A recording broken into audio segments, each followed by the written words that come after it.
কোনো একটা জায়গায় নাটক যখন নতুন শুরু হয় তখন অর্গানাইজারদের যেমন অসুবিধা হয়, সেই জায়গাটাকে ঠিকভাবে নাটকের উপযোগী করে তোলা, তার সঙ্গে সঙ্গে যারা নাটক করেন, মানে আমরা থিয়েটারের লোক, আমরা এটা বুঝি, সেই জন্য আমাদেরকে এটা মানাতে হয়। কারণ হচ্ছে আপনারা আছেন, আপনাদের কাছে আমরা পৌঁছাই।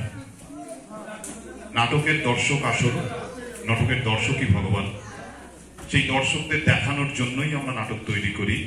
নাটকের মধ্যে দিয়ে বিভিন্ন বার্তা আমরা আপনাদের কাছে পৌঁছে দিতে চাই। তাই আপনারা থাকলে আমরা থাকবো, আপনারা না থাকলে আমরা থাকবো। আপনাদের কাছে আমাদের পৌঁছতে হবে, সে যেখানেই হোক।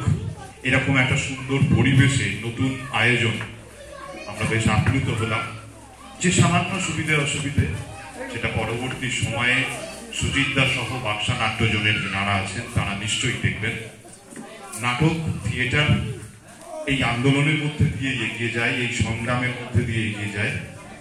আপনারা সঙ্গে থাকবেন, বাক্সা নাট্যজনের সঙ্গে থাকবেন, থিয়েটারের সঙ্গে থাকবেন। সকলকে অনেক নমস্কার, শুভরাত্রি।